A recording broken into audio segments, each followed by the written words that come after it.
How necessary do you think practicing technique like scales, Hanon, Czerny faithfully is? How would you balance it with repertoire? I believe it's important.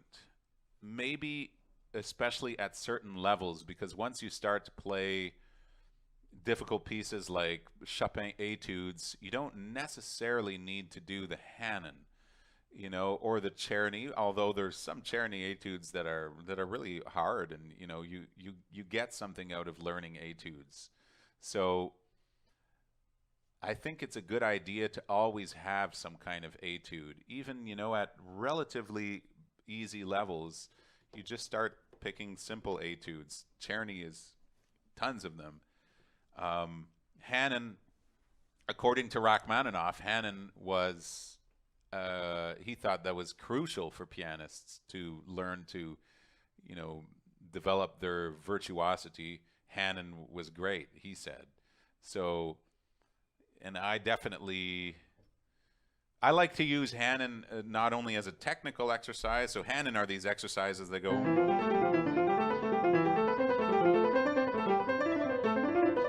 and then they go down, and then you have, that's like the first one, and then you have, and so on and so forth. These kind of things. So I like to look at the technique in there. We might, if you guys want, we could do a whole series on Hanon and looking at the technique. Like for example, number one is just using the wheel. I have this iPad plugged in. I honestly didn't think I was going to do this kind of stream today, and I'm really happy about this. So thank you everyone for contributing with your questions. Let's see that work. There we go. There's the first Hanon exercise. And yeah, this one, you're just using the wheel. Anyway, I'm not going to go super into the Hanon right now, but we could do some series on it,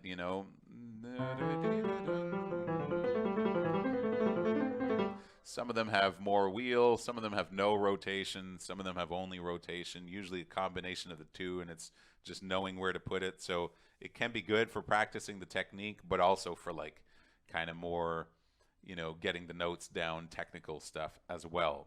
So scales are really important, at least in that you're familiar with the keys. If you can't, I think it's a way of that you can familiarize yourself with the different keys is by playing the scales. So, for example, if you don't know which is the major key that has four sharps, E major, if you're not able to find the answer right away, maybe it's good to go through the scales because they'll make you go through the keys.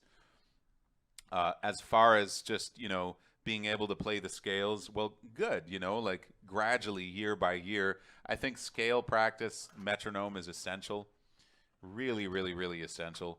So you have to be able to, switch from eighth notes to triplet eighth notes to 16th notes and play the scales 4 octaves, at reasonable speeds, and then getting faster and faster year by year. Until eventually, I don't know,